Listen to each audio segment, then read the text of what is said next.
आप हमारे युवा मोर्चा के जिलाध्यक्ष भी उदयपुर शहर के रहे हैं, संभाग स्तर में भी आपके कई दायित्व हैं, लेकिन इसके साथ साथ आप राजस्थान सरकार के जिला युवा बोर्ड के सम्मानित सदस्य भी आप हैं और समाज सेवा क्षेत्र में भी आपका एक लंबा अनुभव है।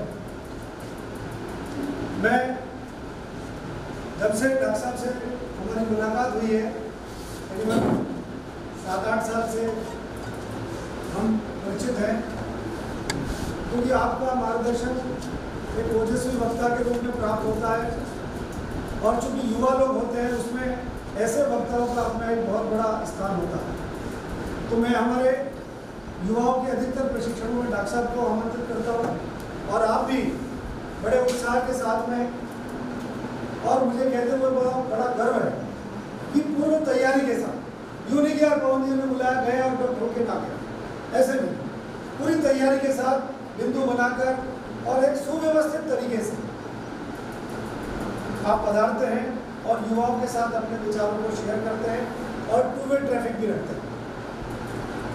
तो मैं डॉक्टर साहब का पुनः एक बार हार्दिक अभिनंदन और स्वागत करते हैं।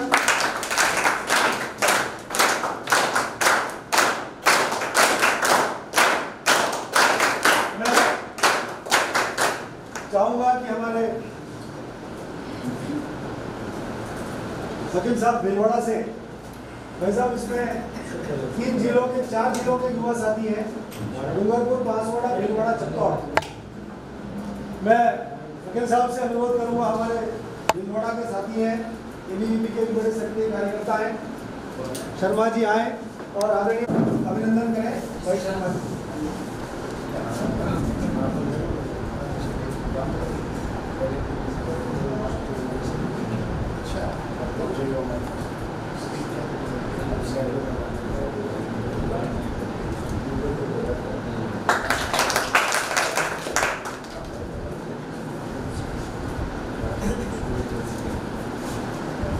मित्रों, ये तो अपनी 1 घंटा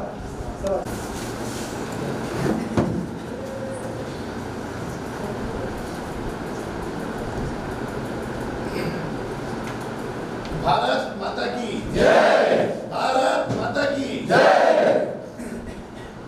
राष्ट्रीय युवा स्वयं सेवक प्रशिक्षण शिविर में मेरे बड़े भ्राता और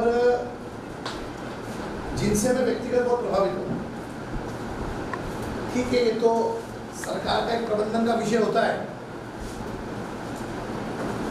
कि वो हमको बुलाते हैं और सम्मान देते हैं, लेकिन वास्तविकता में कहें तो सम्मान के सही और योग्य अगर कोई व्यक्ति है तो वो आदरणीय पवन जी भाई साहब। मैं चाहता हूँ कि एक बार जोरदार इनका करता हूँ गति साहब स्वागत करें।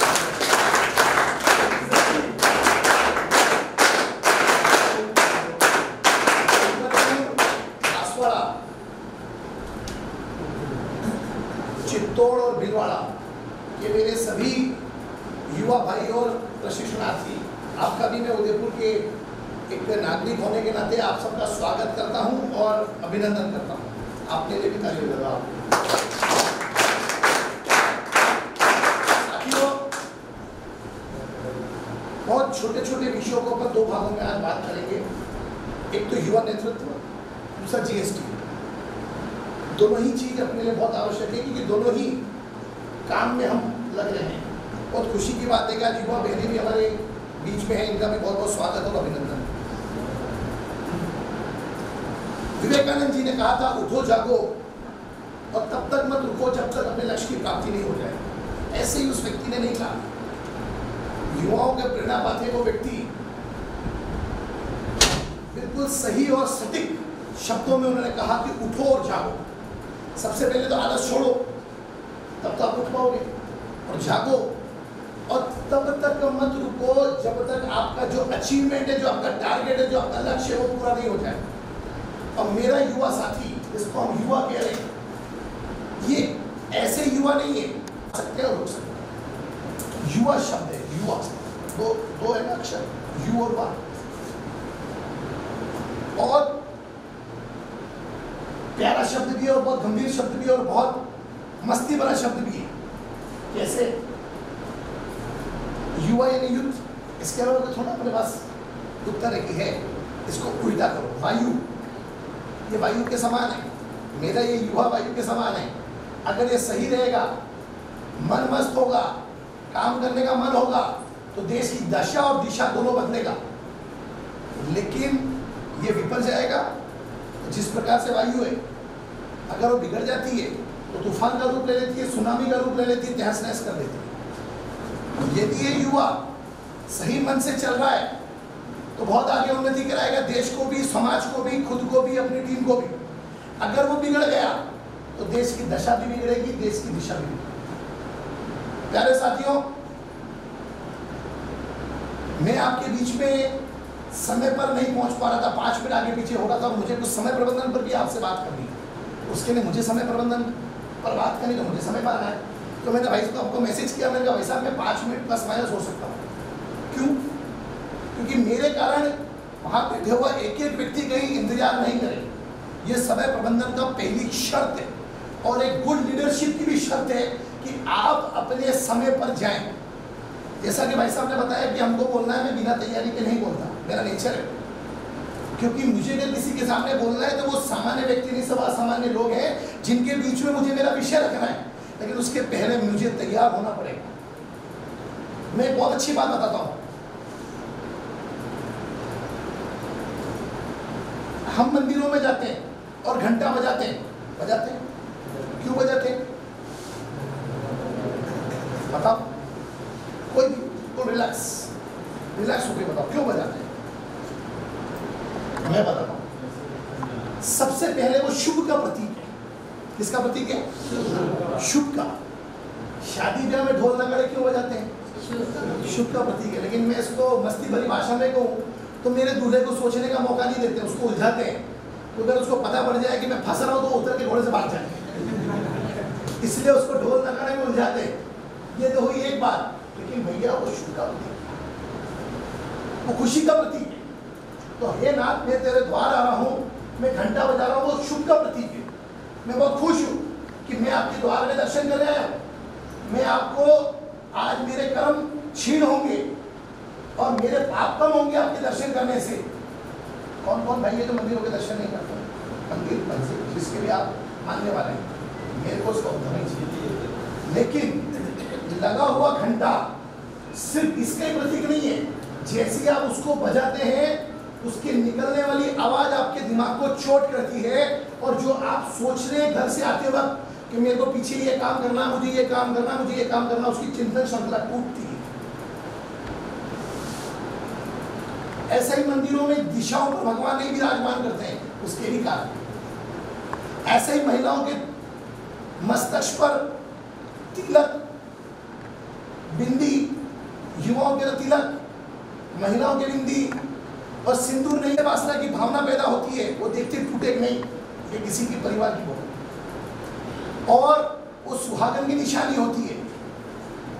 ये बिंदी लगने का कारण मैं आपको बताता हूँ। महिलाओं के अंदर बहुत मान होता है पुरुषों की अपेक्षा से ज्यादा। ये मेरी साइंटिफिक थ्योरी बता रहा हूँ। ये आपको कंट्रोल करता है। पुरुष तिलक इसलिए लगाता है कि वो क्रोधी होता है। अगर वो तिलक लगाएगा तो उसका क्रोध कंट्रोल होगा। तो ये भाइयों कुछ कारण है टेक्निकली जिसको हमको फॉलो करना चाहिए।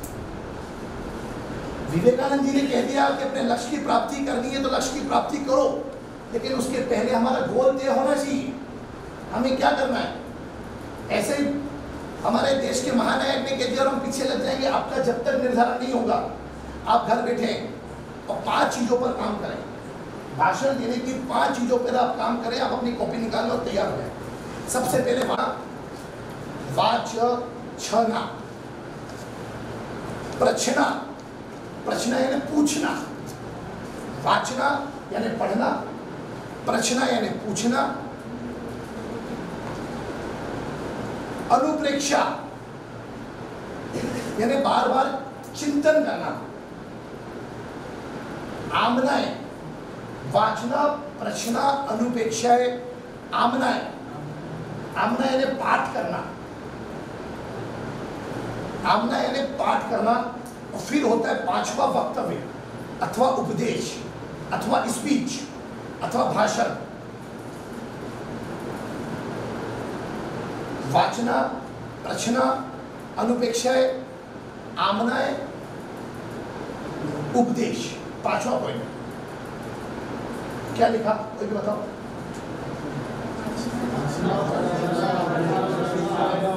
सब पेपर चेपर कर दिया आपने, तो कोई भी एक बहन बता दो, आप बता दो दीदी क्या लिखा पढ़ने। कौन सा रह गया?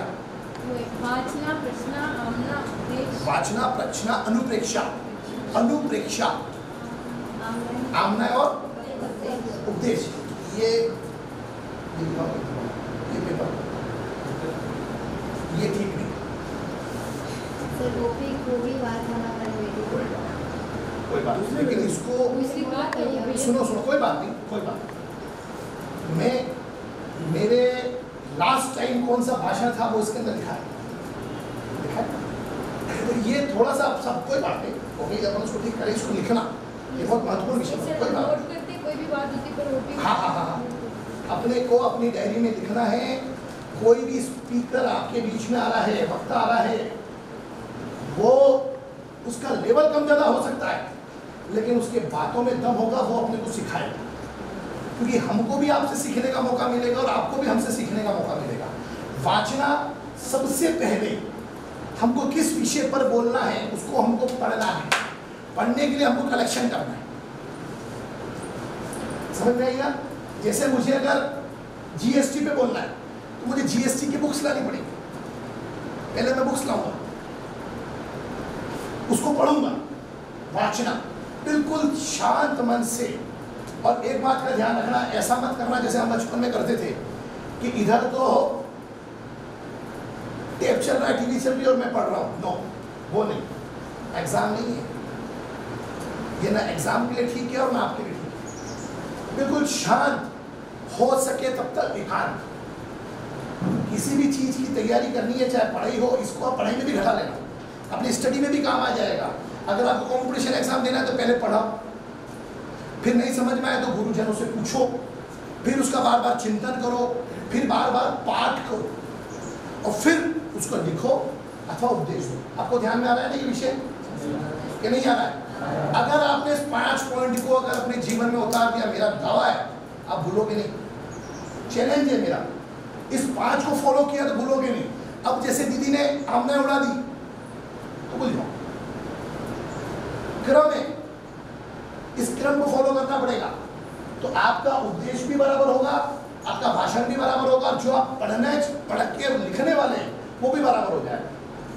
पहले पढ़ लिया, पढ़ने के बाद में अपने वरिष्ठ जनों से, जैसे हमारे भी भाजपा के लीडर है, वरिष्ठ जन है, उनको पूछो अगर कुछ पॉइंट समझ में आ रहा है। जब विपाशा शांत हो गई,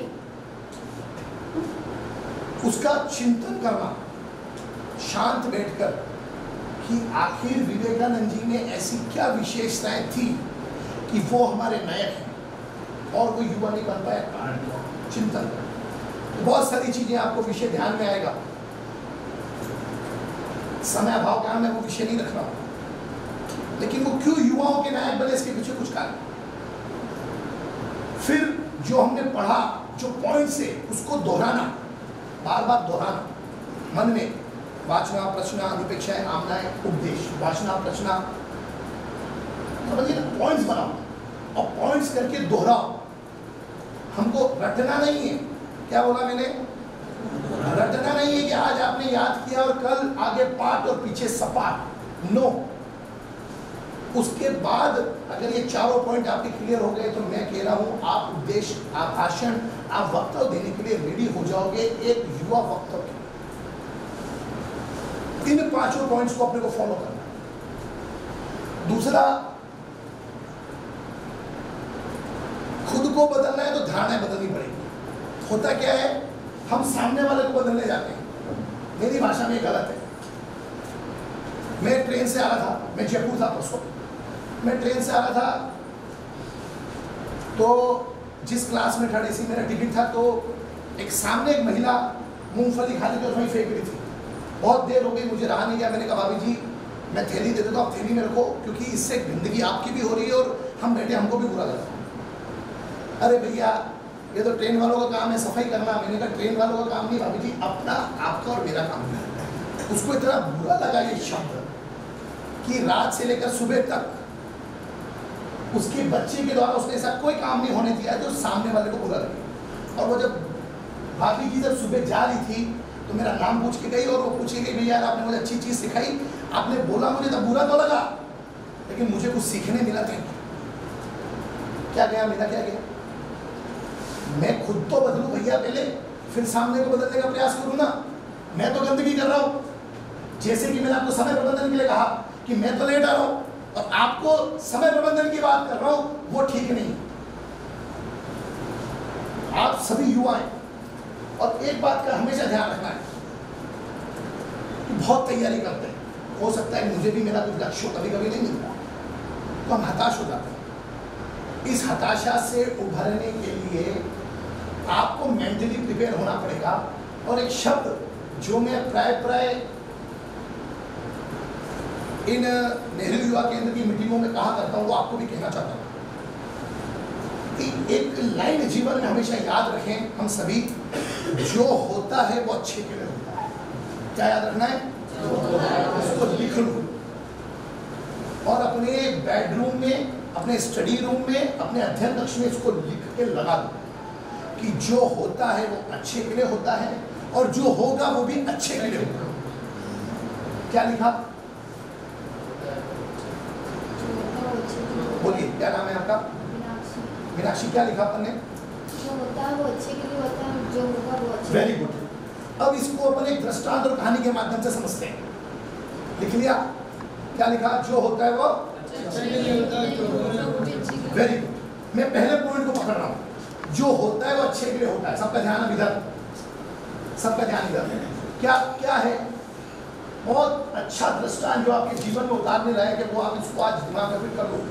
आपको हर जगह काम आएगा, हर समय काम आएगा, हर वक्तों में काम आएगा और जीवन में आपको प्रायोगिक रूप से ये आपको काम देगा जब आप हताश हो गए। क्या? अकबर एप्पल काटता था और एप्पल काटते काटते उसका अंगूठा कट गया। अकबर ने कहा बीरबल को, सुना है ना अकबर बीरबल का नाम तो, कि बीरबल बीरबल तेरा अंगूठा कट गया। वो तो मंत्री था, उसको पता था कि जो होता है वो अच्छे के लिए होता है। उसने ये कह दिया कि राजन जो होता है वो अच्छे के लिए। अकबर को बीरबल का ये कहना ना गुजारा रहा, बहुत बुरा लगा। अभी मैं आऊँ और मुझे चोट लग जाए और ये भैया के असर जो होता है वो अच्छे के लिए होता है, तो मानव स्वभाव है यार, बुरा लगेगा। ऐसे कैसे कह दिया? वो राजा, उसको बीरबल ने कहा कि जो होता है वो अच्छे के लिए होता है, तो राजा को बड़ा बुरा लगा। उसने कहा अच्छा मारो तो अंगूठो कट गयो, बड़ी आती है ना, मारो तो अंगूठो कट गयो और थाने में जो है। उसने कहा अच्छा, बुलाया सैनिकों को और कहा इसको बंद कर दो जेल के अंदर। ये क्या तरीका है?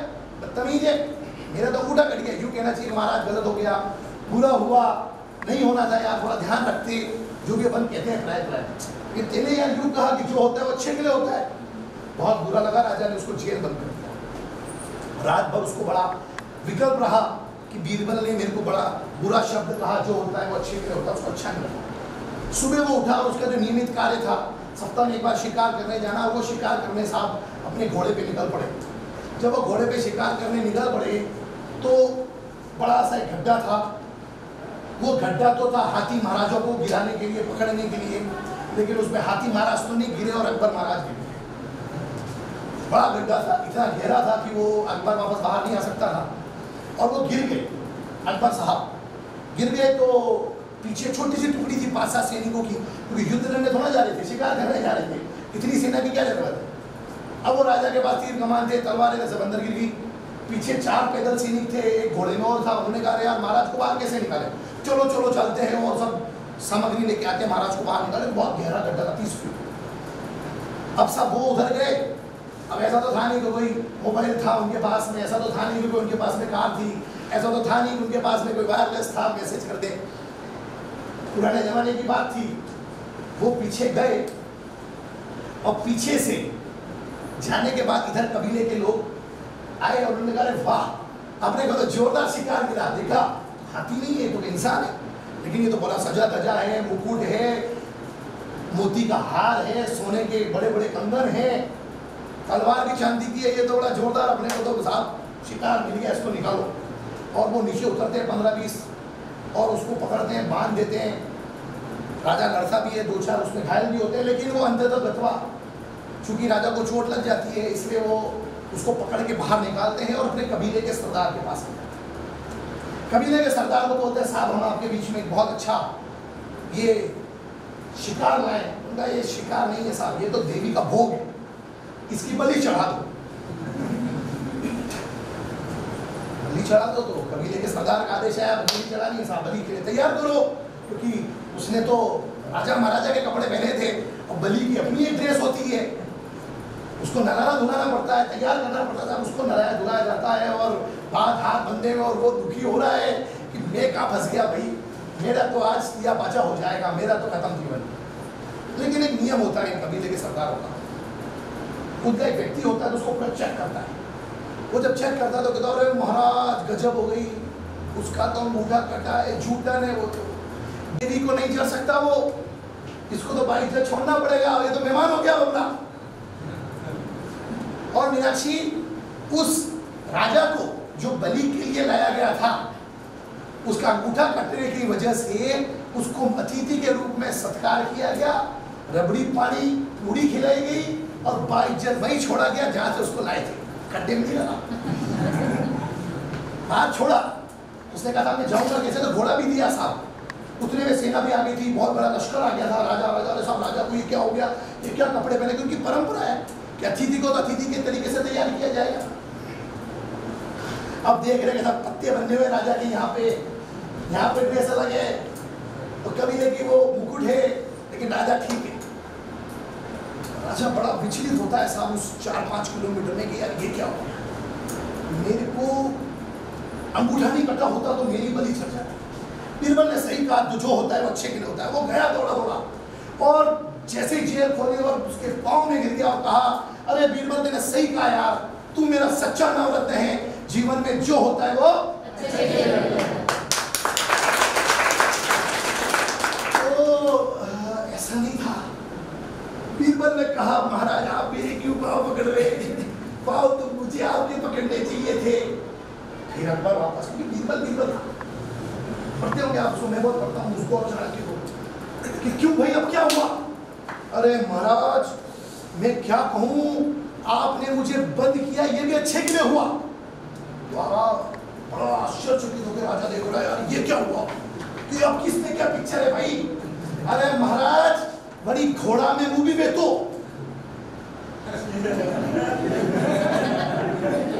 क्योंकि एक घोड़ा बड़ा था, उसमें हमेशा अपन दोनों साथ सवारी करते थे, और थे तो बच जाता और मुंह तो बजाओ ताली।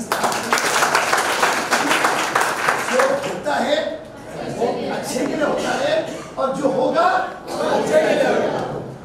इस मंत्र को अपने जीवन में बहुत बार होता है कि मैं किसी पोस्ट के लिए एलिजिबल हूं, मुझे संगठन जिम्मेदारी नहीं, मुझे दूसरी कोई चीज दी जाएगी, उससे क्या फर्क पड़ता है।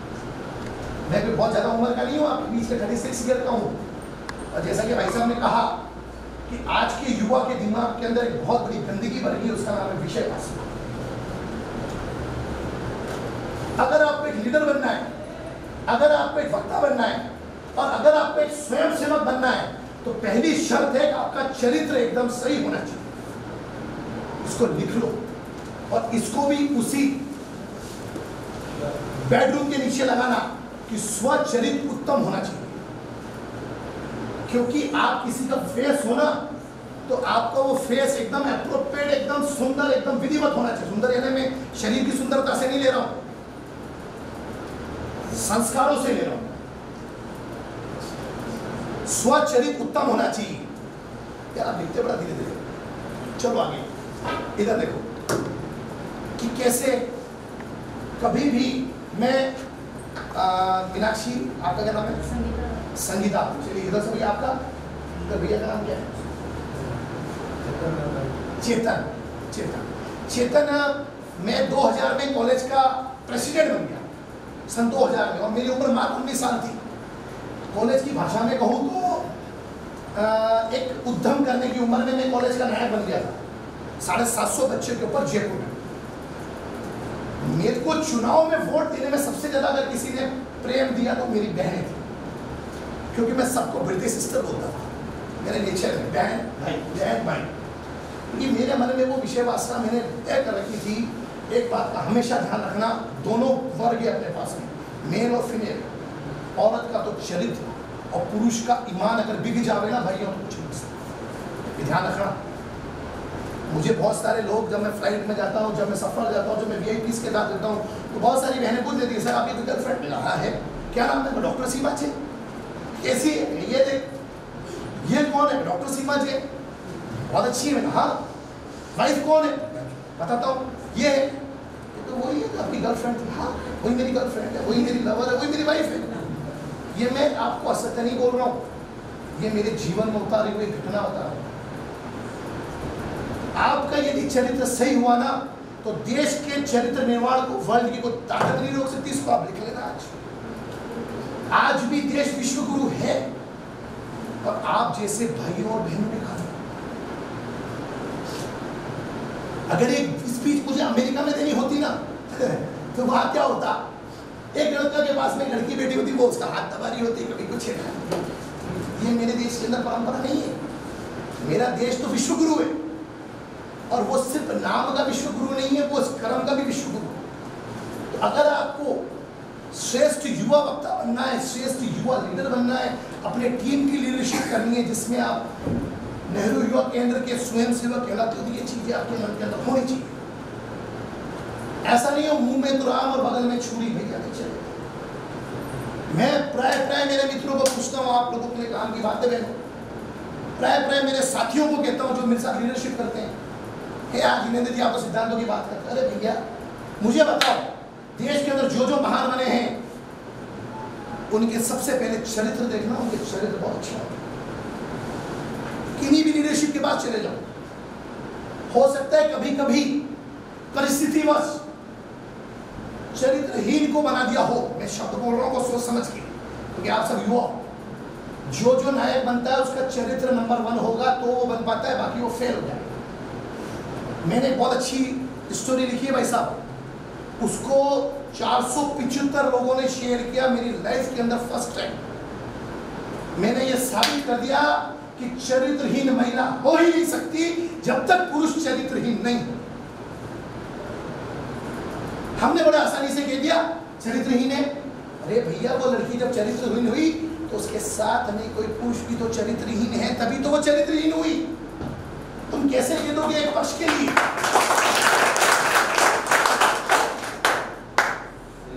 गौतम बुद्ध, लाइफ स्टोरी, हकीकत बता रहा हूं। गौतम बुद्ध आहार करने निकले, भिक्षा के लिए, तो एक सुंदर सी महिला उनके रूप को देखकर बड़ी फिदा हो गई, और उसने पूछा, यार ये इतना सुंदर पुरुष ये क्यों सन्यासी बन गया? तो उन्होंने पूछा कि महाराज मैं आपसे बात करना चाहता हूँ। बोलो कि आप इतने सुंदर, इतने यौवनवान व्यक्ति, आप क्यों सन्यासी बन गए? तो उन्होंने पूछा, मुझे तो आत्मा चाहिए और संसार में सुख है नहीं। एक बहुत अच्छी लाइन आती है, यदि संसार सुख होते, लिख लो, यदि संसार सुख होते तो क्यों तीर्थंकर घर त्याजे। अर्थात यदि संसार में सुख होता तो कोई भी भगवान के मार्ग की ओर क्यों बढ़ता? किसी के पास पैसा खूब है तो मोदी जी की नोटबंदी की वजह से वो दुखी हो गया, किसी के पास पैसा नहीं है तो वो नोट नहीं होने की वजह से दुखी हो गया, किसी के पास खूबसूरती बहुत है तो वो छेड़खानी से दुखी है, कोई कम रूपवान है सुंदरवान की वजह से दुखी है। संसार में यदि कोई व्यक्ति मुझे सुखी बता दोगे तो मैं उसके साथ में दीक्षा ले लूंगा, मेरा बात है। बता सकता है? बोलिए, जितने भी बैठे हैं तो कहीं ना कहीं किसी न किसी कारण से दुखी होंगे, नहीं हो तो मैं प्रयोग करा देता हूँ। वो लास्ट को बैठा हुआ इसलिए दुखी है, सर मेरे को आपकी पूरी शक्ल नहीं दिख रही थी, ये इसलिए दुखी होगी, यार भैया इतने तेज बोल रहे थे। ये प्रैक्टिकल है भाइयों। अगर संसार में सुख होता तो कोई भगवान के मार्ग की ओर नहीं बढ़ता। गौतम बुद्ध को जब महिला ने पूछा कि यार आप इतने रूपवान व्यक्ति दिख दीक्षा ले ली, मुझे बताओ। तो उन्होंने कहा कि मैं भगवान बनने की ओर बढ़ा, मुझे भक्त नहीं भगवान बनना है। तो उसने बोला कि मैं ठीक है गुरुवर, मैं आपको मेरे घर भोजन कराना चाहती हूँ, आप तैयार हैं? हाँ जाऊँगा, मुझे तो जो आर्डर कराएगा उसके घर जाऊँगा।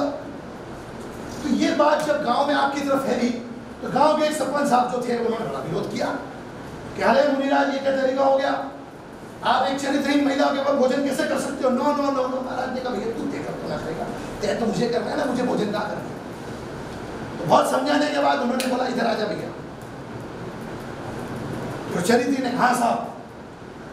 तो जब वो चरित्रहीन है तो कुछ चरित्रहीन पुरुष भी होंगे। आप मेरे विषय को समझ रहे हैं क्या समझाना चाह रहा हूँ? कि चरित्रहीन महिला है तो चरित्रहीन पुरुष भी तो होंगे ना भैया। जब दो का मेल हुआ तभी तो तू तो सारा चरित्रवान हो गया, आपकी और वो चरित्रहीन हो गई, ऐसा होता है क्या? तो चरित्रहीन महिला यदि कोई है तो जरूर उस गांव में चरित्रहीन पुरुष भी होगा, तभी उसके ऊपर ये तमगा लगा, बाकी नहीं लग सकता। इस स्टोरी पर बहुत लोगों ने स्नेह दिया और मेरे पास कई बहनों के फोन आया कि पहले आप आदमी हो जिसने कैंडल दी, ये कैंडल। तो गौतम बुद्ध के उस विषय पर उन्होंने भोजन नहीं किया, लेकिन उस महिला ने उस दिन के बाद से अपने चरित्र में सुधार लाया और कहा कि मैं चरित्रवान बनूंगी तभी पुरुष चरित्रवान बनेंगे। उस दिन से ये बात चल पड़ी कि चरित्रहीन कौन, पुरुष या महिला। आपके ध्यान में आ रहा है ना विषय? मैं क्यों कह रहा हूं बता रहा हूं, ये एक स्वयं सेवक की पहचान होनी चाहिए कि वो चरित्रवान हो। इसको तो आप लिख लो और यहां से लिख के जाना, मेरी 10 में से 9 बात को सिरे से खारिज कर देना, छोड़ देना, लेकिन भैया इस बात को लेके जाना कि आज देश के प्रधानमंत्री जी नरेंद्र मोदी जी है ना, तो वो ऐसे ही नहीं बने उस मुकाम तक, वो चरित्रवान है और है, इसलिए आज उस मुकाम तक।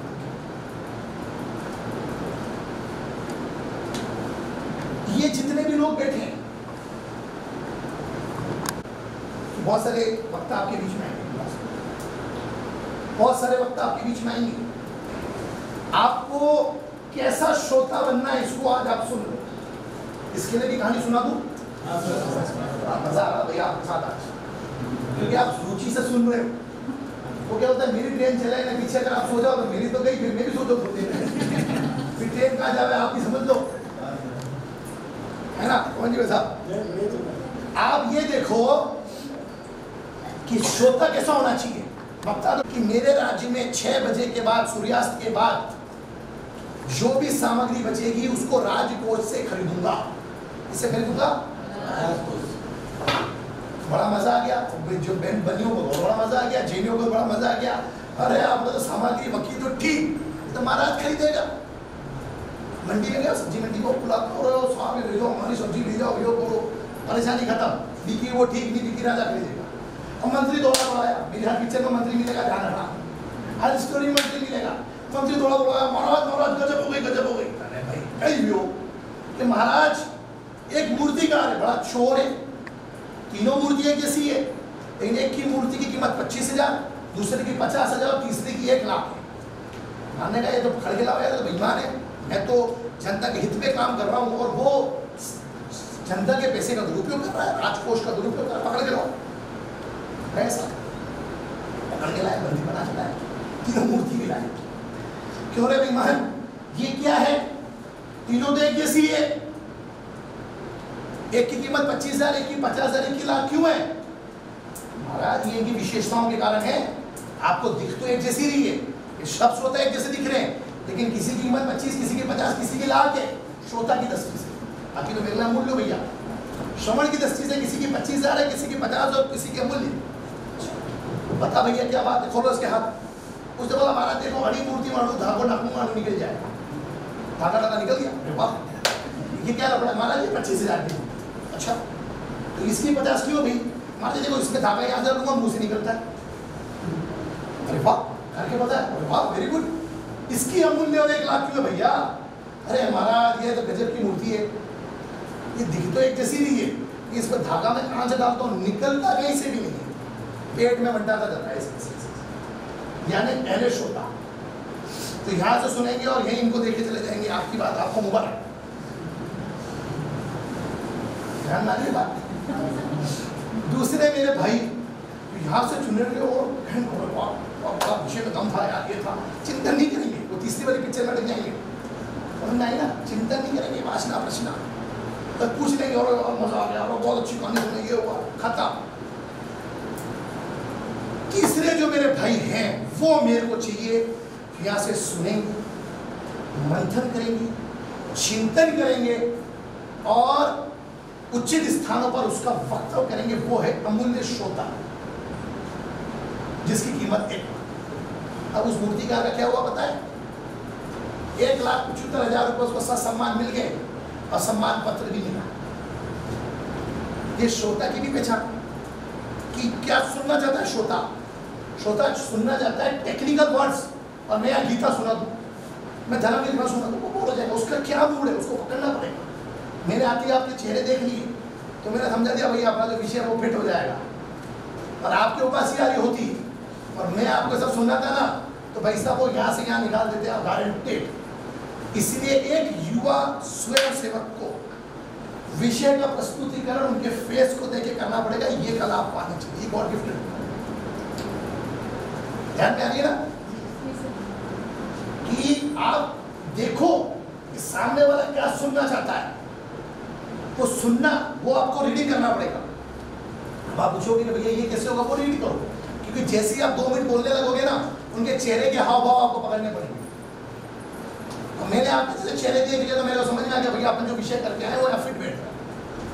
इसीलिए ये एक ऐसी कला जो आपको पकड़नी पड़ेगी और वो युवा नेतृत्व के अंदर होनी चाहिए, जो आप NYCC के यानी नेहरू युवा केंद्र के आप लीडर्स हैं। आपको हाव भाव पकड़ना पड़ेगा। ऐसा तो नहीं आप बोल रहे हैं और वो उधर देख रहा है, फेल, जीरो। उसको पकड़ना पड़ेगा, क्योंकि मैं यहाँ पे एक की निगाहें देख रहा हूँ। आप देखोगे कि आंखें कंटिन्यू चल रही है, एक तरफ नहीं है, क्योंकि जिसकी भी मन मेरी तरफ नहीं हो उसको मुझे मन मिलवाना पड़ेगा। आपको ध्यान में आ रहा है विषय? ध्यान में आ रहा है ना? क्योंकि आपकी आंखें मेरी आंखें से टकरानी चाहिए। आपका दिमाग जब तक मैं बोलूँगा मेरे साथ चलना चाहिए। इलेक्ट्रोनाइज नहीं सिखा रहा हूँ, यूँ मत समझना शास्त्री जी मैं समझता हूँ इलेक्ट्रोनाइज को भी और रेकी को, लेकिन ये सब चीज़ें हमको होनी चाहिए। इसमें बहुत बड़ी चीज मैंने आपको बताई थी कि खुद को बदलो, धारणाएं बदल जाएगी। यानी खुद को ठीक करो, निज शासन फिर अनुशासन, ऐसा रेलवे के ऊपर हमको लिखा हुआ मिल जाता है। क्या लिखा हुआ मिल जाता है? निज शासन फिर अनुशासन। ये लिखा रहता है कि क्या लिखा रहता है बताओ, बताएगा? इसमें लिखा रहता है निज अनुशासन फिर शासन। उसको ठीक करो, निज अनुशासन फिर शासन। पहले खुद को ठीक करो, धारणाएं ऑटोमेटिक बदल जाएगी।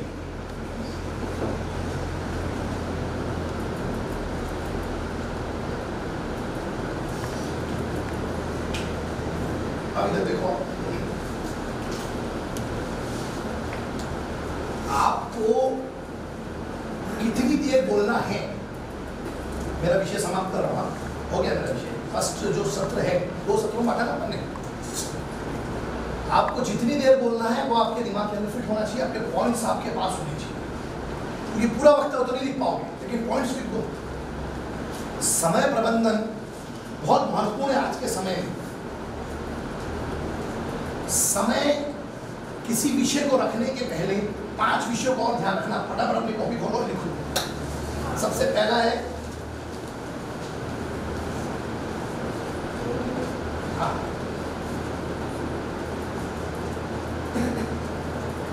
समय का बंटवारा करना। पॉइंट लिखो फटाफट, क्योंकि अपने पास समय अब खत्म होने वाला, 3 मिनट हो गए। समय का बंटवारा बनाए रखना। दूसरा लिखो समय की 1-1 मिनट की कीमत रखना।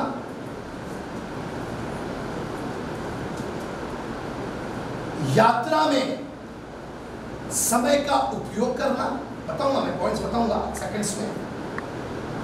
बेकार में बिस्तर में पड़े नहीं देना।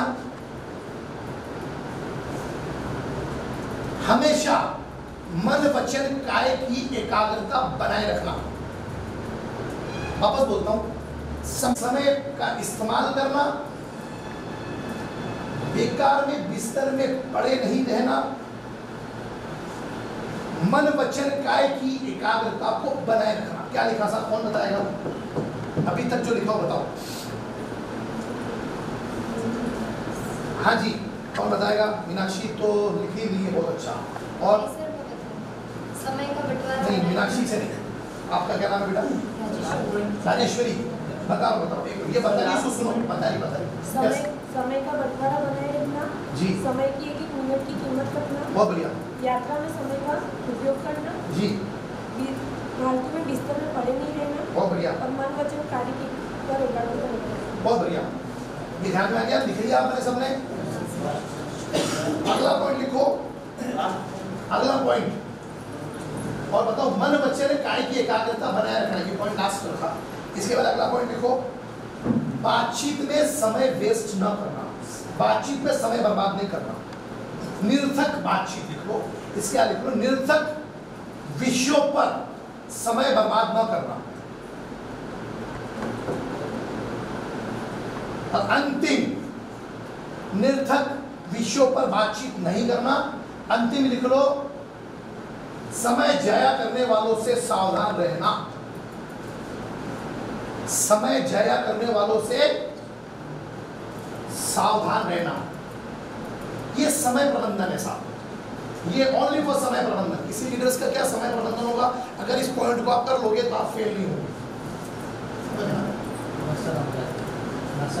ऐसे भी ये पॉइंट ध्यान में आ गए या पीछे से कौन बताएगा? सब पॉइंट एक साथ बैठ के बता दो, खड़े होकर बताए फटाफट। कौन बताएगा भाई?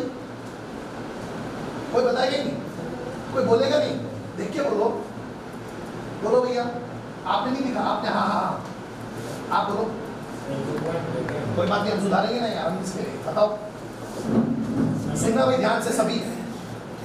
समय का बंटवारा करना। बहुत बढ़िया। समय की कीमत का ध्यान रखना। समय की एक एक मिनट की कीमत लिखो, उसको ठीक करो। समय की एक एक मिनट। हाँ अगला, हाँ तीसरा, यात्रा में समय का उपयोग करना। बहुत बढ़िया। अगला, निरंतर नहीं, बेकार में बिस्तर में पड़े ना रहना। लिख लो, लिख लो, बेकार में बिस्तर में पड़ा नहीं रहना। आगे पीछे से लिख लो भाई, एक साथ सब पॉइंट बोलो फटाफट। पहला पॉइंट, समय का बनाए रखना। ये जो बोलने का आप लोगों का तरीका है, इसको ठीक करो। समय का बंटवारा बनाए रखना, ऐसे बोलो। समय का बंटवारा बनाए रखना, फटाफट चलना, फटाफट बोलना। वो बावड़ा जो धीरे धीरे चल रहा है वो पीछे रह जाएगा। धीरे धीरे शब्दों को तोड़ तोड़ के, मैं भी कैसे बोल रहा हूँ आपके बीच में, मैं आपके बीच में जिस भी स्टाइल से बोलने को बोल सकता हूँ, स्पीड से, धीरे, टीवी में, सामने, इधर, सब प्रकार से। लेकिन अभी मुझे इंटरव्यू थोड़ा देना है चैनल में, अभी तो मुझे एक्सप्लेन करनी कोई चीज को, तो शब्दों को तोड़ तोड़ के बोलना पड़ेगा। पहला पॉइंट, धीरे धीरे, गड़बड़ गड़बड़ गड़बड़, इसको ठीक करो। समय का बंटवारा बनाए रखना। अब बोलिए, सेकंड,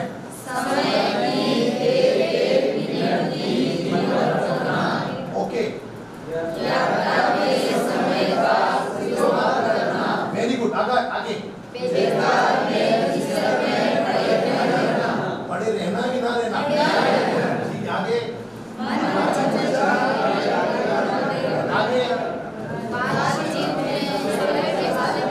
और आगे इसको यू करो, व्यर्थ के विषयों पर, व्यर्थ के विषयों पर। अब अमेरिका में यार वो राष्ट्रपति होना चाहिए था, वो ना, तुम्हारे क्या लेना अमेरिका से? समझ में आया ना विषय? ये व्यर्थ का विषय है कि अमेरिका में जॉर्ज बुश होना चाहिए था, ओबामा होना चाहिए था, या किसी ने साथी होना चाहिए था। ये अपना विषय ही नहीं, ये व्यर्थ का समय बर्बाद करना चाहिए। नॉलेज के लिए रखो, लेकिन इस पर डिस्कशन नहीं होना चाहिए। भारत का प्रधानमंत्री कौन होना चाहिए? राष्ट्रपति कोविंद जी होना चाहिए था, नहीं होना चाहिए था, क्यों हुए, क्यों नहीं हुए, बर्बाद नहीं करना। सॉरी, समय का बंटवारा बनाए रखना। किसी भी काम के लिए बंटवारा करो। 2 मिनट मुझे इस विषय में बोलना है, 2 मिनट मुझे इस विषय में बोलना है, 2 मिनट मुझे इस विषय में। ध्यान में आ रहा है ना? ये है समय का बंटवारा बनाए रखना। दूसरा है, ये अच्छा नहीं, ये व्यर्थ बात। अपने कीमत समय की, जिसने समय की कीमत नहीं समझी ना, समय उसकी कीमत नहीं समझता। ध्यान में आया ना? जिसने समय की कीमत नहीं समझी, समय उसकी कीमत नहीं समझता है। आप कभी, आप लोग, मुझे नहीं पता टीवी पे कितनी देर रहते हैं, लेकिन मैं कार पे भी चलता हूँ, तो मेरे न्यूज़ चैनल चलता रहता है, मैं देश के विषयों पर अपडेट रहता हूँ। ध्यान में आया? अपडेशन होता हूँ कि भाई आज कहाँ पर क्या घटना घट रही है, मुझे नॉलेज में होना चाहिए, क्योंकि मैं पॉलिटिक्स से जुड़ा हुआ व्यक्ति हूँ, पार्टी से जुड़ा हुआ हूँ, मैं प्रवक्ता तो नहीं हूँ। लेकिन अब ये भी पूछ लेंगे भाई साहब बताओ गोविंद जी को कितने वोट मिले, तो मैं बदले जातों के 7,02,034, ऐसा मुझे पूरा ध्यान रखना पड़ेगा। क्यों मीरा कुमार जी को वोट कम मिले, क्यों गोविंद जी को ज़्यादा मिले, इस सब की रीजन मुझे पता होनी चाहिए, क्योंकि मैं एक युवा स्वयं से, इसका ध्यान रखना।